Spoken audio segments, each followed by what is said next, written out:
Hello, hello, bonjour, bienvenue à tous. C'est parti, on est ensemble pour la guidance des cancers pour le mois d'octobre 2020. Guidance intuitive générale. Donc, qui dit générale, ça peut pas parler à tout le monde. Vous prenez uniquement ce qui vous parle, c'est le plus important. Ça peut être uniquement une petite partie du tirage. Vous avez l'habitude avec moi. Bienvenue au nouveau pour ceux qui ne me connaissent pas. C'est cool. Donc là, pour ce mois-ci, j'ai fait un petit peu, enfin ça ressemble un peu à ce que je fais, mais j'ai fait une petite variante. J'ai voulu uniquement 4 cartes, d'accord, dans le concret, dans la matière, dans le sentimental, dans le professionnel. Et avec l'oracle de Thoth, j'ai demandé ce qui bloquait dans chaque chose, ce qu'on a besoin de conscientiser, et avec le Vision Quest, ce qu'on a comme ressources, comme conseils, tout ça. Et puis l'histoire, c'est avec les 7-7. 77.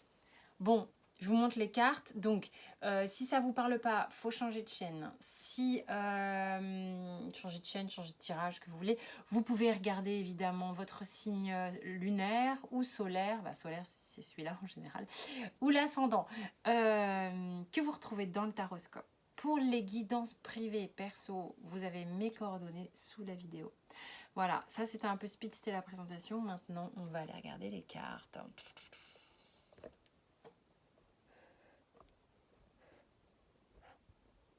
C'est bon, c'est pas mal là. Hein. Alors, c'est parti. Qu'est-ce qui se passe avec la triade? On a la sagesse et la bénédiction. On va faire un peu comme ça, non? La sagesse et la bénédiction. On va aller voir le dos de deck très rapidement. J'ai l'impression quand même qu'on a quand même dans l'idée là du mois d'octobre de faire le point. On fait le point et le fait d'avoir, ou alors le fait d'avoir fait le point, vous avez fait quand même une petite introspection. Il y a quelque chose où vous êtes recentré les cancers. Vous avez fait le tour de quelque chose. Vous avez dessiné les contours de quelque chose. Vous avez laissé passer un peu de temps aussi. Il y a eu des émotions, vous avez eu peut-être des larmes. Mais vous êtes connecté maintenant à votre troisième œil, à votre ressenti intérieur. Ça vous permet, si vous voulez, cet état que vous avez connecté vous permet sans doute de voir plus loin, de voir différemment, d'appréhender les choses de manière différente. Ça a été un temps un peu de recul qui permet d'élaborer votre vie différemment. C'est une mise en perspective, on vous dit que c'est bien, c'est chouette, vraiment. Waouh, vous avez compris des choses quant à peut-être à une association, un contrat avec quelqu'un, que ce soit un contrat d'âme, un contrat, une association dans la matière professionnelle, quelle qu'elle soit, bien qu'en même temps, là, c'est vraiment quelque chose qu'on ressent profondément à l'intérieur de soi. Comme cette carte me fait toujours ce sentiment de tatouage. Il y a quelque chose au plus profond de vous-même. Comme je vous disais, vous avez fait le tour, vous avez tracé les contours. Je ne savais pas qu'il y avait cette carte. Vous voyez, c'est vraiment... c'est peut-être quelque chose qui vous appartient, de votre âme à vous, ou en relation avec une autre personne. Vous prenez comme ça vous parle. Concrètement, dans la matière, on a... Bon, je ne prends pas les cartes à l'envers, c'est juste que ça a sauté un peu. L'As de coupe, le 7 de denier, le King, le roi de bâton, et le 3 de denier. Alors c'est marrant parce que les émotions régissent un peu la ligne, mais après on est dans le denier, dans le bâton. Ok. De toute manière, j'ai l'impression que vous êtes connecté avec votre chakra du cœur. Maintenant, c'est hyper important. C'est pas maintenant, comme si avant c'était pas important, c'est n'importe quoi, mais voilà, bon. Là, il y a quand même quelque chose énergétiquement qui, sur le mois d'octobre, vous permet d'être en reliance avec ce chakra-là. Et le chakra, au niveau troisième œil, est coronal. Il y a vraiment... c'est comme si ça se remettait à circuler correctement. Vous êtes patient, il y a quelque chose en vous qui a confiance et vous êtes patient par rapport à l'élaboration d'un projet, d'une construction, de peut-être bâtir quelque chose, co-créer quelque chose avec quelqu'un, démarrer quelque chose en étant confiant, très confiant. À l'aide de personnes, mais même vous vous sentez droit dans vos bottes avec le cavalier de bâton ici, vraiment. Qu'est-ce qui bloque? Le pendu. Alors, le pendu avec Thoth, il se présente comme ça. Elles sont assez dingues, ces cartes. Moi, c'est marrant. Là, donc, ce qui pourrait bloquer éventuellement, c'est d'avoir été ou d'être encore peut-être attaché à des attentes. À attendre que ça vous tombe dessus, en fait. C'est comme si vous étiez dans l'idée ce qui doit arriver arrive. Il y a pas, je sens pas une action forte là. On se dit bon bah j'accepte ce qui arrive. Ce qui est très bien, c'est une forme de lâcher prise, mais il y a un petit peu je me laisse aller à mon sort. Je subis un peu. C'est un peu ce que je ressens. Mais en même temps, c'est très étrange hein, parce qu'il y a une forme de résilience. Alors bon, en même temps c'est dans les blocages, donc je peux pas là. Et pourtant, j'ai vraiment le sentiment que c'est un truc positif, alors c'est un peu chelou.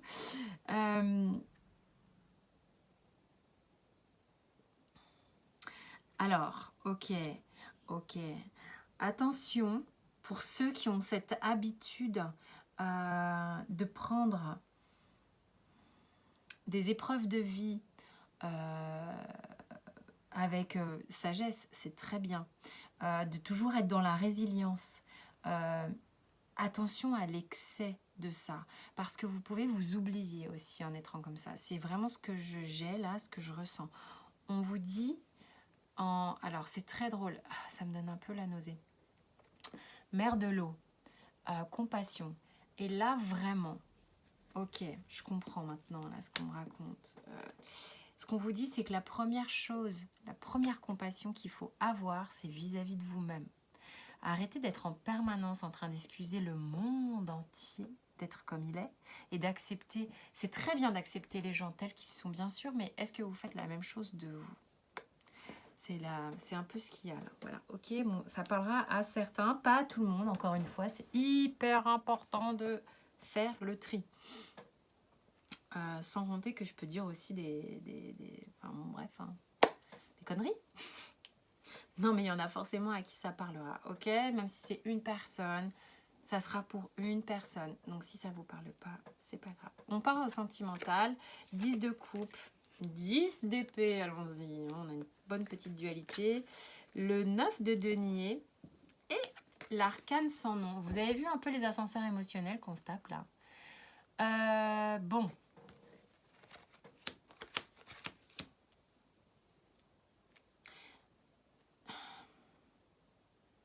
Il y a des choses que vous avez compris, c'est clair. Il y a quelque chose qui s'ouvre et vous êtes confiant. Vous savez d'une certaine manière que il y a genre la belle image, complète, joyeuse est là, est présente devant vous. Mais il y a quelque chose qui vous met... c'est peut-être que vous avez du mal à y croire. Vous oscillez entre... je vais me ramasser et ça va être cool. Je vais à peine avoir le temps de me satisfaire, d'être dans de contempler ce qui se passe, d'être bien dans ce qui se passe, de profiter de cette joie, que je suis sûre qu'il va y avoir un nanar et que ça va couper court. Il y a vraiment des énergies de dualité dans la sphère sentimentale émotionnelle. Peut-être que pour certains, il y a le bonheur qui toque à la porte. Alors le bonheur, il peut se présenter sous plein de formes. Hein. On va dire qu'il y a des réjouissances sentimentales qui toquent à la porte, mais c'est comme si on vous disait, il y a peut-être encore un peu de taf, mais c'est bien, mais il y a du taf, il y a des choses encore à transmuter, pas de panique si c'est pas bisounours tout de suite. Ok, ça peut être encore un petit peu en mode réglage. Qu'est-ce qui bloque? Il y a 2 cartes. La princesse des coupes, donc, qui est donc la reine de denier, ok, et l'as d'épée. Voilà à quoi ça ressemble. On s'en fiche des noms. On va regarder aussi ce que ça nous raconte. qui bloque un peu ici, c'est que j'adore allumer ma lampe. Ça fait limite chirurgical quand j'ai besoin de regarder ces cartes avec attention.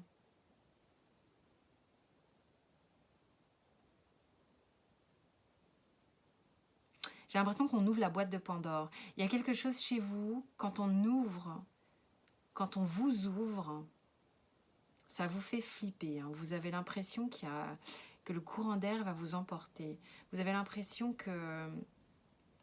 Et si mon joyau se casse? Qu'est-ce qui va se passer si j'ouvre? Qu'est-ce qui va se passer si j'ouvre? C'est ce que je ressens, ok? La nouveauté, le changement, tout ça, ça vous fait peur. C'est comme si là, on venait avec un couteau à huître, ouvrir votre huître et puis voir un peu la perle qu'il y a dedans. Et ça vous fait un peu flipper. Hein. La nouveauté vous fait peur. Hein. Y a quelque chose comme ça qui... même on peut un peu flipper du changement, de ce qui pourrait être bien. Et puis, ça vous déstabilise qu'on vous mette dans une position insécure. Ok? Quelle est la ressource? 7 de la terre, perte d'énergie. Alors, je ne sais pas si vous la voyez bien. Donc, la ressource ici... attention à ne pas être dans le mental. On vous dit vraiment... soyez ancrés à fond la caisse, essayez de redescendre dans vos pieds au maximum, d'aller vous balader, faites ce que vous voulez pour récupérer une forme d'énergie. Il y a aussi attention à la passivité, attention à pas trop être à regarder les trains qui passent quoi. Le changement est là, saisissez-le, embrassez-le. Voilà ce que j'aime. Au niveau de professionnel, on a la force, on a la reine d'épée, on a le 8 d'épée et la tempérance. Alors les petits cancers, pourtant je trouve que dans l'énergie générale, waouh, il y a quelque chose qui s'installe là, qui se pose en vous, une confiance aussi, mais vous... C'est comme si vous ne pouvez pas vous empêcher de faire des vaguelettes. Hein, j'ai un peu la nausée, quoi. Et ben dans le pro, c'est pareil, quoi.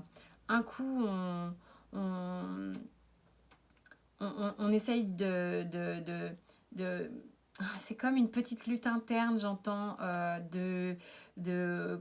qu'est-ce que je veux faire, comment je me positionne, et où est-ce que je me vois, et comment ça avance. Et en même temps, ça bouge pas. Je me sens complètement dans l'incapacité d'avancer, de bouger un pion, je me sens bloquée.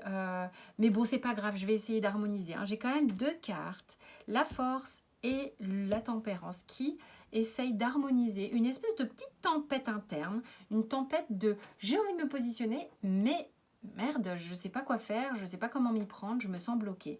Ok, et là, j'adore. Tot. Quel est le blocage? Ben, le blocage, c'est la roue. En fait, on est un petit peu coincé par les pépettes, hein, par les sous, mais la peur du changement.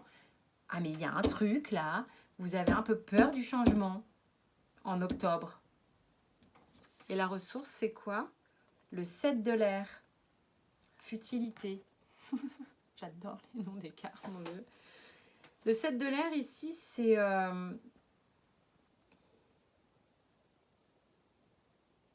Moi, je vous sens un peu perdu dans vos rêves.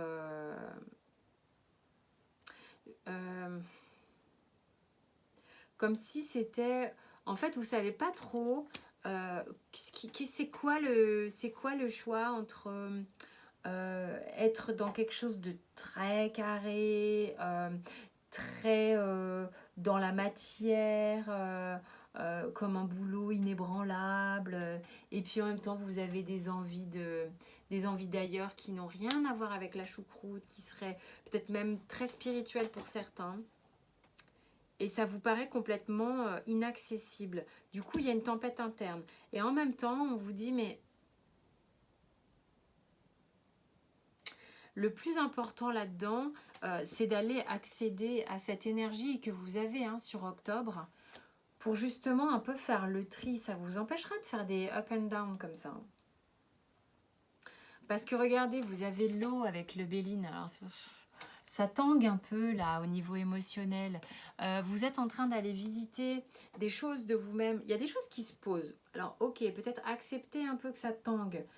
Mais n'en faites pas non plus une généralité sur vous-même. Genre bah, ça tangue, c'est pas grave, hein, je suis dans la résilience, ça tangue, ça tangue. Oui, bien sûr, mais allez véritablement à l'intérieur. Arrêtez de vous accrocher au bord du bateau. Sans jamais se demander, tiens, peut-être que si je vais à gauche, il y a moins de vagues. Je sais pas, enfin, c'est une métaphore, comme j'ai l'habitude de le faire systématiquement. Donc là, l'idée, c'est justement, voyez peut-être où votre cœur vous mène et faites en sorte que le vent vous y mène aussi. Ça permettra que ça tangue un peu moins et ça permettra aux choses de se poser. Faites confiance à votre boussole intérieure, ok ? Hyper important là, on vous le dit. C'est ce que je ressens pour les cancers là, vraiment. C'est que oui, le vent peut souffler. Enfin bon, il ne souffle pas partout de la même intensité. Si ça souffle, posez-vous la question. Peut-être que si je me déplace un tout petit peu, selon ce que je ressens en lourd et en léger à l'intérieur, bah, ça souffle, ça fera moins ça quoi. Hein. Ok, l'automne et la fidélité. Il y en a pour qui ici on est en train de se débarrasser de vieux schémas, de vieilles scories, de trucs qui nous collaient un peu jusqu'alors, en lien avec la loyauté. On doit être loyal et tout, loyal vis-à-vis des croyances qu'on avait vis-à-vis de la vie, par rapport à soi-même, par rapport aux autres. On est en train de se débarrasser de choses comme ça. On est en train de comprendre que de penser à sa boussole intérieure n'est pas signe d'égoïsme, mais signe d'amour inconditionnel envers soi-même. Première personne à aimer inconditionnellement, vraiment. Ce qui vous permettra d'aimer les autres sainement. Ensuite, c'est quoi l'histoire?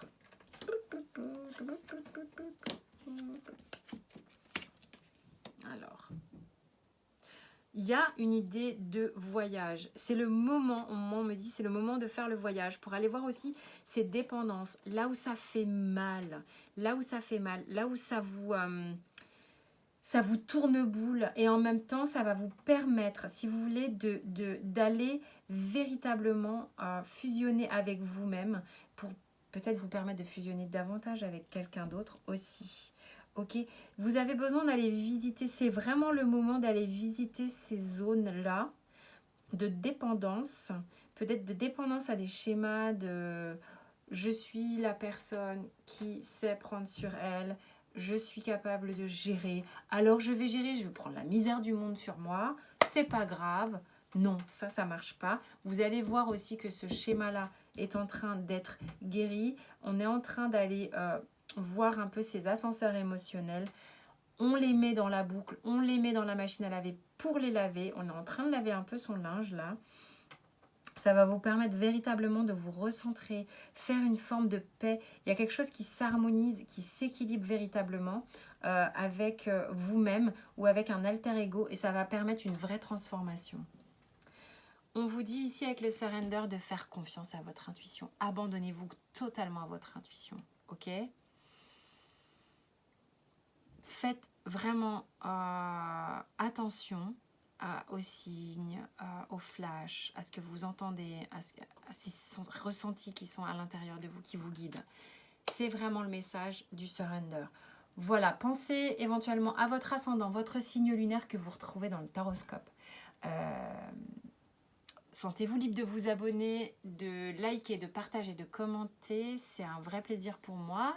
Et faites comme bon vous semble vraiment. Quant à moi, je vous souhaite un super mois d'octobre. Je vous dis à très vite et prenez soin de vous.